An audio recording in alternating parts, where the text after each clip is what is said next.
A continuación, Poder Ciudadano.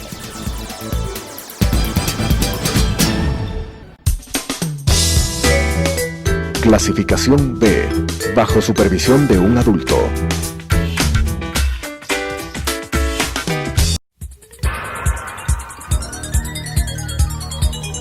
Las opiniones vertidas en este espacio por la producción y dirección del programa son de exclusiva responsabilidad de sus autores y de quienes intervienen en ellos.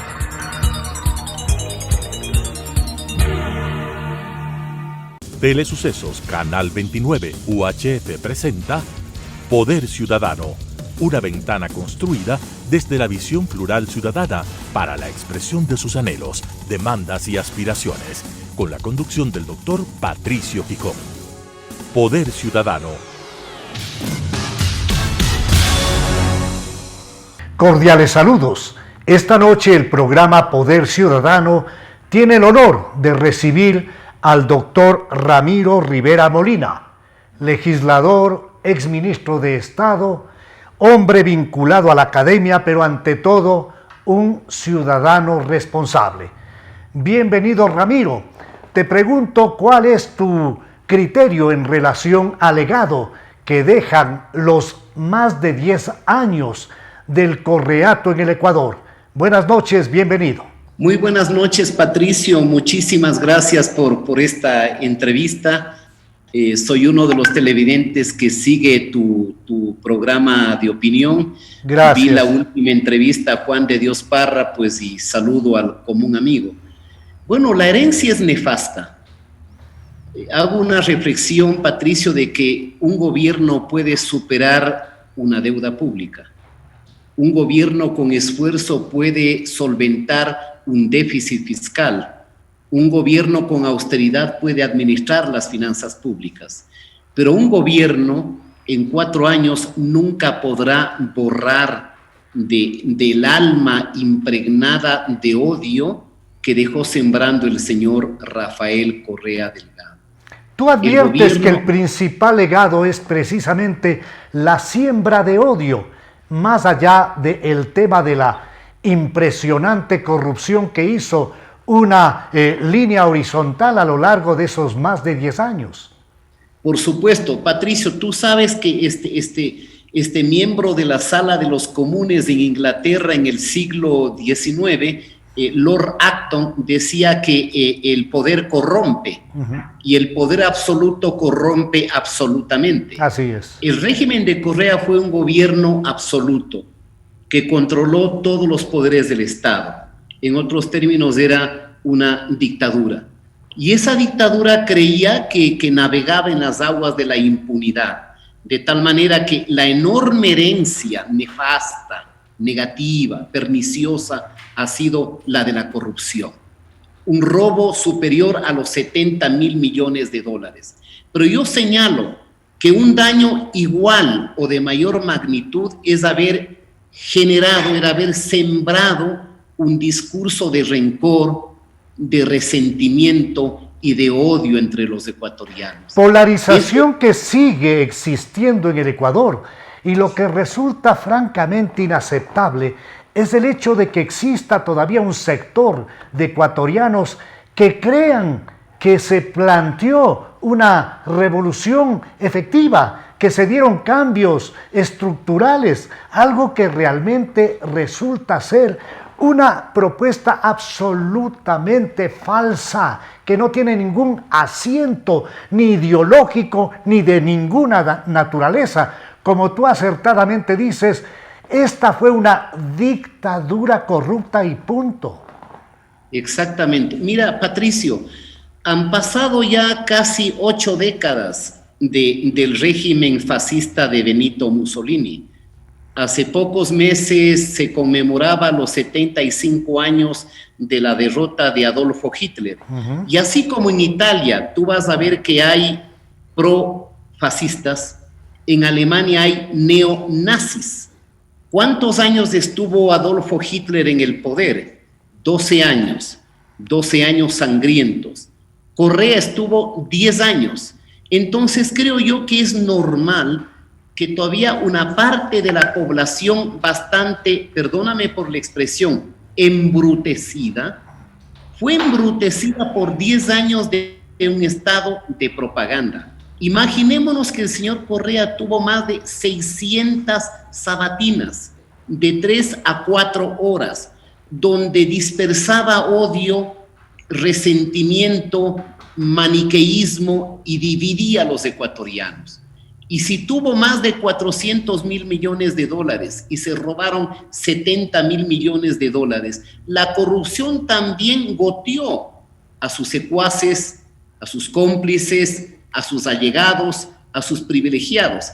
Eso es lo que explica, yo diría, que haya una buena porción, no sé si del 12 o el 15%, que siguen enceguecidos, fanatizados, embrutecidos por un tipo que lo único que hizo es hacerle daño a la democracia ecuatoriana, es decir, desbaratar toda la institucionalidad, llevarse todo el dinero del mundo posible y como se creía rodeado de impunidad, quería conservar el poder total por siempre, per vita, como diríamos en latín, por toda la vida. El daño que hizo Correa es muy grande, Patricio, sin duda, y tú lo sabes. Sin duda, ellos siguieron todo un recetario que se había establecido desde el Foro de Sao Paulo a través de una franquicia castro-chavista que fue adquirida en el Ecuador, pues plantearon a través de la Asamblea Nacional Constituyente la arquitectura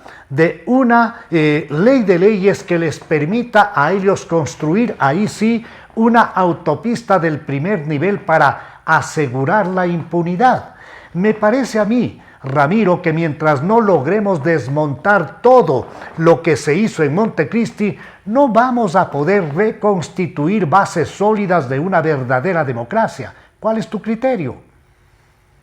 Exactamente, Patricio. El modelo de Correa fue una franquicia inventada, parida, desde el útero del chavismo en Venezuela. En la marejada y en la embriaguez de Montecristi no se diseñó una constitución que refleje un pacto de convivencia plural y pacífico. Se erigió y se construyó una constitución a la imagen, a la semejanza, como una especie de traje expresamente diseñado para un hombre acomplejado, un hombre egocéntrico, ambicioso y embrutecido por el poder.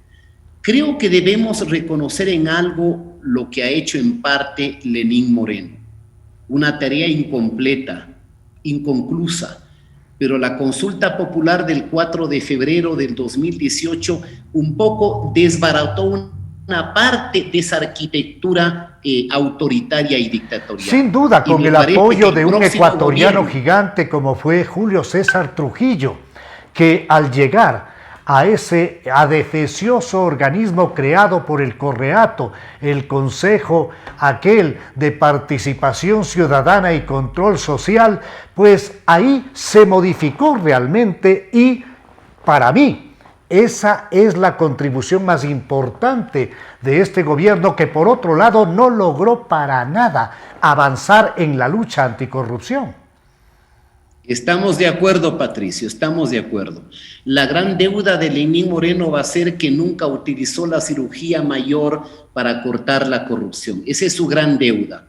Pero su gran legado va a ser empezar a desbaratar todo el edificio jurídico autoritario, comenzando por ese monstruo del Consejo de Participación y Control Social, que es un mamotreto, que se parece mucho al gran consejo creado por el fascismo en Italia y que ha sido un dispositivo para estatizar la participación, para cooptar la participación y para hacer del Estado todopoderoso, omnipresente, omnipotente, propietario de todos los derechos, desconociendo la existencia de ciudadanía y sustituyendo a los ciudadanos como siervos o como clientes de un sistema populista clientelar. Estamos de acuerdo en eso, Patricia. El Ecuador atraviesa por una mega crisis gigantesca, crisis económica con un creciente desempleo que ha ido agudizando problemas de pobreza en la población,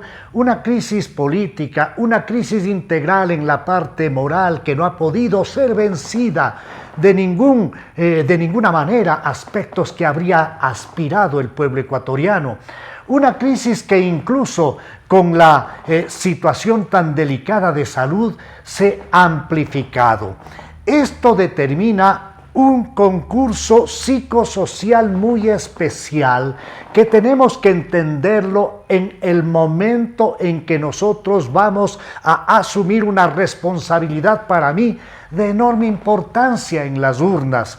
Cuando tenemos no solamente que atender, que buscar, que entender, que sintonizar qué es lo que queremos como ecuatorianos, si queremos regresar a lo anterior, a esos 10 años nefastos de una dictadura populista, corrupta, si queremos la venezualización del Ecuador o queremos algo diferente, queremos recuperar y queremos definitivamente una democracia que nos ayude a superar esta crisis. Frente a ese problema, ¿cuál es la visión que tiene el estudioso, el catedrático Ramiro Rivera Molina, de lo que está ocurriendo en el Ecuador de estos días? Patricio, ¿tú ves que en esta campaña se va a producir probablemente la mayor fragmentación que hemos vivido desde 1979? Me parece, si no me equivoco, que la elección del 2016 tuvo 13 candidatos. Sin embargo, se produjo cierta polarización entre la votación de Correa, la votación de Álvaro Noboa y me parece que también del coronel Lucio Gutiérrez. En esta dispersión del año 2020, con miras a las elecciones del 7 de febrero próximo del 2021, vamos a tener la más espantosa fragmentación. Sin embargo, a mí me parece que el fenómeno de la tripolarización se está configurando. ¿Qué significa eso? Que entre la votación de Guillermo Lasso y de Creo, en alianza con las 6, del señor Arauz, que representa a la banda de bandidos del correísmo, y de Yacu Pérez, que representa a la CONAIE y también a los violentos del señor Vargas y el señor Issa, probablemente la mayor parte de electores va a verse enfrentada a la disyuntiva y decir, bueno, ¿qué camino escogemos? ¿Escogemos el camino del infierno y de la Venezuela que nos ofrece el señor Arauz? ¿Escogemos el camino del salto al vacío y a la nada que nos ofrece la CONAIE Pachacuti? ¿O escogemos el camino de la estabilidad, de la recuperación, de la redemocratización, de la apertura, del empleo, de la seguridad jurídica? Y me parece que ese es el camino altamente probable que escoja la mayoría de los ecuatorianos. Ojalá, Ramiro, ojalá. Yo tengo realmente cierto grado de preocupación cuando advierto que en el Cono Sur la gente volvió a votar por sus verdugos, por el kirchnerismo, y ahora tenemos los resultados de una crisis gigantesca en Argentina. Y recientemente, a pesar de que la situación boliviana corresponde a un matiz diferente, porque ahí se vota por un exministro exitoso de Economía que manejó con orden las finanzas públicas en el país del altiplano, pero sin embargo de eso también el voto pues favoreció al sector que está representando el liderazgo de Evo Morales. Entonces, más allá de la racionalización con la que tú expresas cómo se podría producir con esta trípode, con esta trilogía, con los 3 que podrían estar dentro de la posibilidad de entrar a una segunda vuelta, la preocupación mía es, ¿más podrá esa publicidad goebbeliana que dejó definitivamente marcado en la cabeza de una gran cantidad de gente que aquí se dio alguna transformación positiva? ¿Más podrá eso? ¿O podrá entenderse que estamos frente a una mafia criminal a la que hay que vencer? Pero sin duda, y voy a comenzar por la última parte, Patricio, en esta coyuntura nos estamos enfrentando al poder de una gran mafia. no tenemos la menor idea del gigantesco poder económico que está de corrupción que está detrás del señor Arauz. Está la recreación de la Guerra Fría, ahí estará Venezuela y su dinero sucio, como estuvo durante el régimen del señor Correa. Pero me parece que también a lo que tú has señalado hay matices que, por cierto, tú mismo lo has establecido. En el caso de Bolivia, lo que la gente está es optando por un economista pragmático, con criterios de economía liberal, que ha logrado sostener la economía boliviana en términos saludables. Quizá el mérito del señor Evo Morales es que no metió sus narices en la economía y que dejó que Luis Arce conduzca esa economía en términos de estabilidad y de éxito. Pero en ese gobierno el señor Morales no tendrá nada que hacer. En el caso de la Argentina, no te olvides que la Argentina es la cuna del populismo latinoamericano, comenzando por los años 50 con Juan Domingo Perón. Pero la situación de la Argentina está a las puertas de la hiperinflación y del infierno. Eso es lo que escogieron los argentinos, quizás por algunos errores del presidente Macri. En el caso ecuatoriano me parece que es distinto. Y es distinto primero porque Correa sabía que él nunca podía haber sido elegido una tercera ocasión y por eso le puso a Lenín Moreno. Segundo, porque una buena parte de la sociedad sabe lo pernicioso, lo negativo, lo dañino que fue su gobierno. Y tercero, porque la disyuntiva es clarísima, clarísima. Es decir, o escogemos el infierno para que el día de mañana millones de familias ecuatorianas estén en los semáforos de Bogotá, de Lima, de Brasilia, o de Chile, o de Centroamérica, o de Estados Unidos pidiendo caridad, o escogemos el abismo de la CONAIE y de la violencia que ya nos enseñó en octubre pasado, o simplemente vamos por el camino del empleo, de la prosperidad y de la estabilidad. A mí me parece que en esta disyuntiva, mientras más avance la campaña electoral, es altamente probable que se vaya afianzando la figura de Guillermo Lasso. Sin embargo, el trabajo de concienciación que habrá que hacer con la opinión pública es un trabajo todavía largo. No nos olvidemos que el correísmo tuvo 10 años de una especie de academia, de una especie de escuela del rencor, del resentimiento y del odio social que habrá que ir destruyendo. Siempre he manifestado que los ecuatorianos en esta ocasión, desde la primera vuelta, tenemos la obligación cívica de visualizar al candidato que le ofrezca las mejores salidas a la crisis que tenemos y además de eso tenga la mayor fortaleza para detener, para vencer a la horda delictiva correísta, para evitar la venezualización del Ecuador, para impedir que nos saquen de la dolarización, para todo ello, en definitiva, para preservar el sistema democrático en el Ecuador y buscar su desarrollo.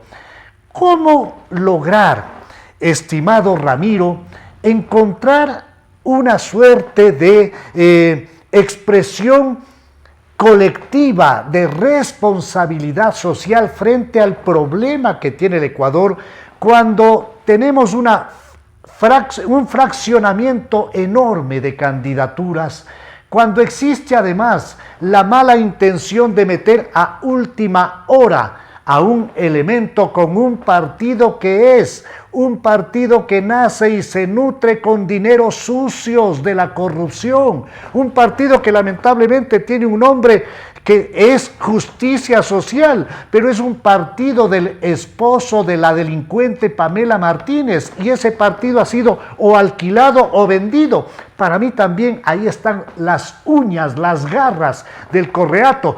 ¿Cómo lograr sacudir al país para decir somos ecuatorianos, no queremos ser Venezuela? A mí me parece que poco a poco gran parte de la opinión pública del Ecuador, Patricio, irá teniendo claridad y lucidez respecto a la disyuntiva a la que nos veremos enfrentados. Porque todos sabemos todos sabemos que diríamos, esta disyuntiva es o nos unimos o nos salvamos. Es decir, no habrá otra alternativa que no sea la de recuperarnos en la economía, la de liberarnos de una aventura socialista irresponsable y la de recuperar un terreno que nos lleve a la línea de la prosperidad. Tú has estado durante muchos años en actividades parlamentarias y también has sido parte de equipos gubernativos.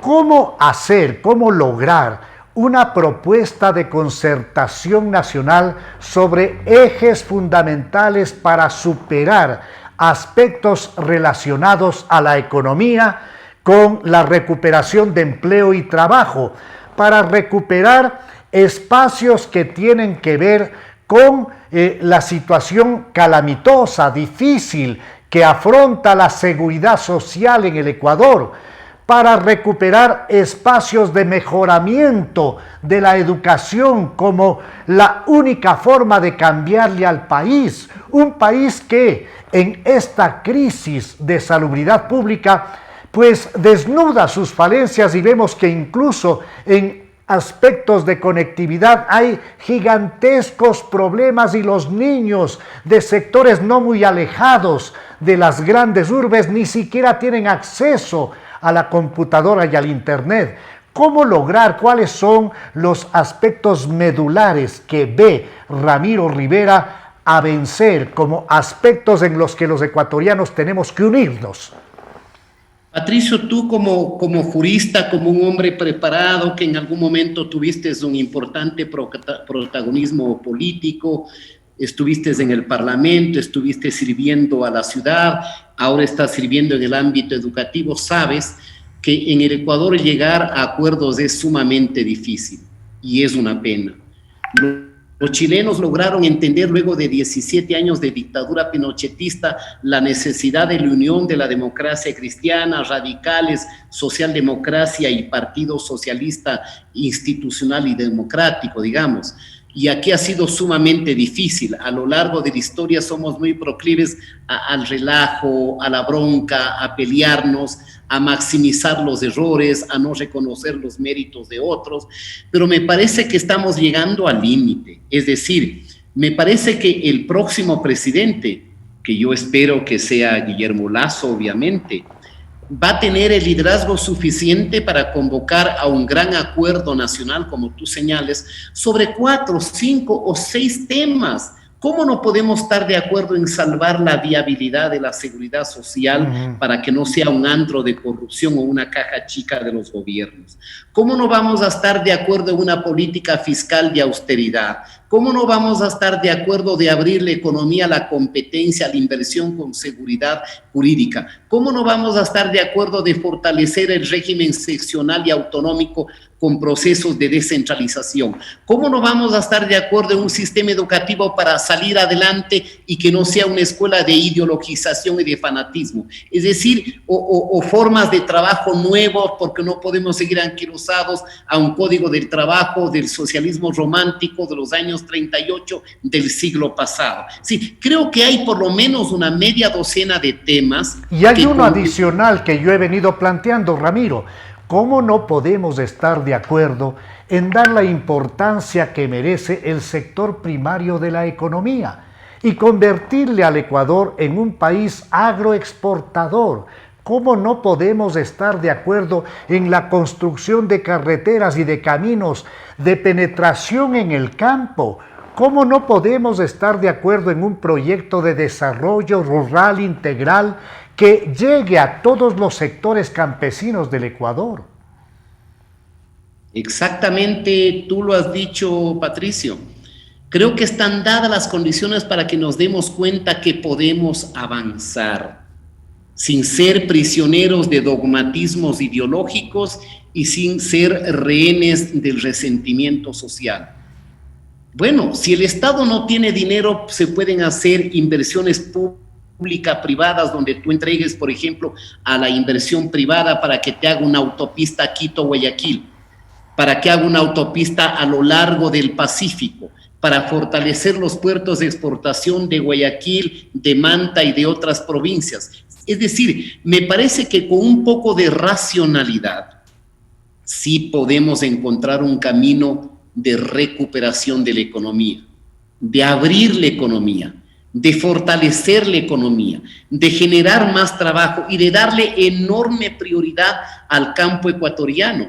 ¿Quién nos ha dado de comer en todos estos meses de la pandemia? El pequeño campesino, el productor de su chacra, el que siembra cebollas, papas, alberja, lenteja, ajo. Ese campesino nos ha dado de comer.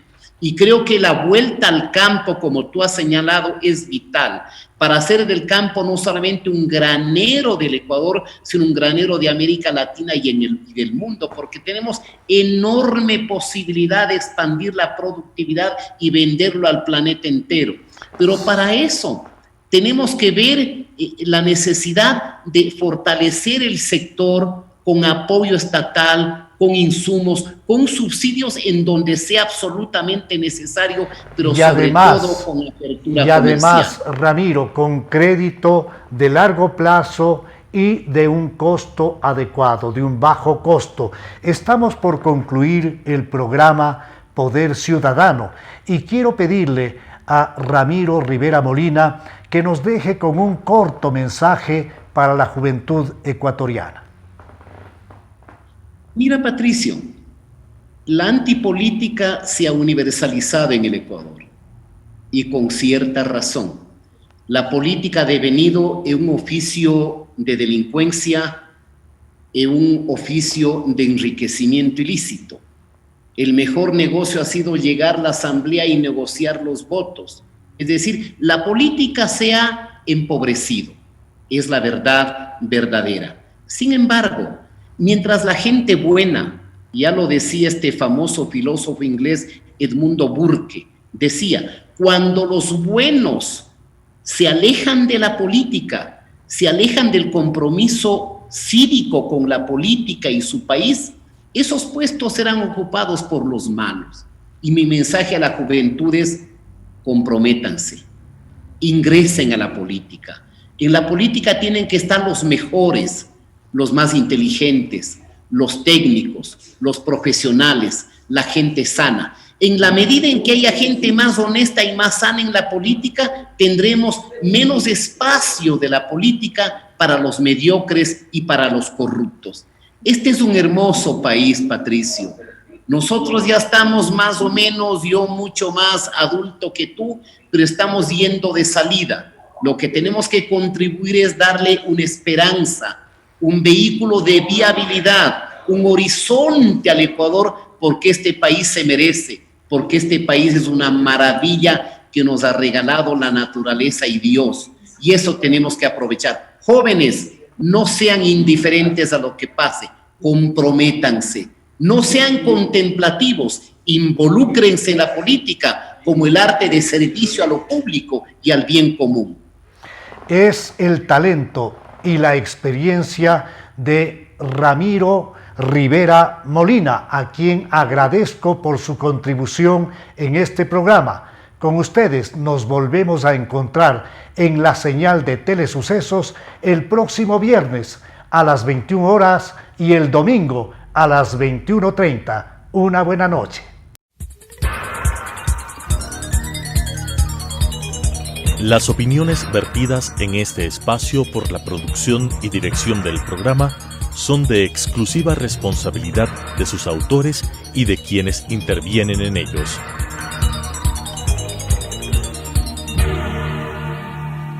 Telesucesos Canal 29 UHF presentó Poder Ciudadano, una ventana construida desde la visión plural ciudadana para la expresión de sus anhelos, demandas y aspiraciones, con la conducción del doctor Patricio Gijón. Poder Ciudadano.